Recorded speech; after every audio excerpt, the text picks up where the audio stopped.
Comment fonctionne une veilleuse d'une chaudière à gaz? Le bout de la veilleuse en aluminium emmène le gaz à partir de la vanne jusqu'à l'extrémité chaude. Ce tube s'installe dans un bloc veilleuse, comportant un injecteur. La veilleuse d'allumage de la chaudière à gaz a pour fonction de fournir au thermocouple, l'organe de sécurité, la chaleur nécessaire pour créer une tension. Allumer le brûleur principal afin de créer la chaleur. En réalité, la vielleuse s'associe au thermocouple. Ce dernier se compose d'une pointe de faible taille, formée de deux métaux distincts.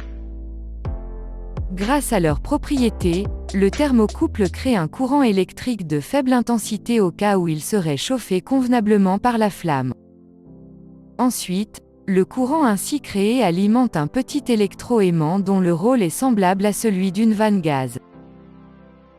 De ce fait, si la flamme de la vielleuse chauffe convenablement le thermocouple, l'électroaimant permet le passage du gaz.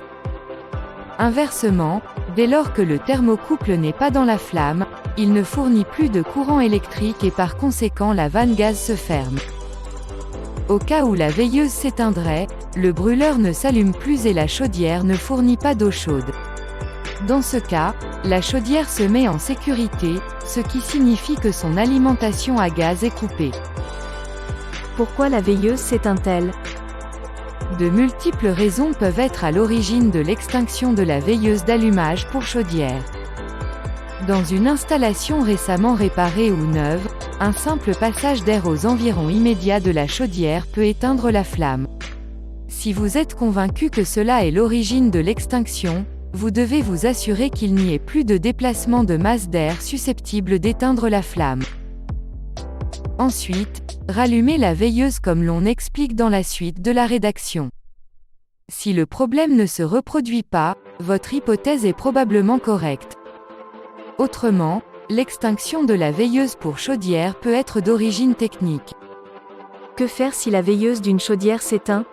Comme l'on vient de voir en haut, avant d'essayer de rallumer la veilleuse, vérifiez d'abord l'absence du flux d'air à proximité.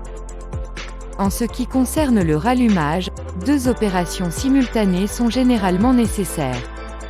Appuyez longuement ou tournez le bouton pendant environ 30 secondes. Pressez un autre bouton pour déclencher une étincelle.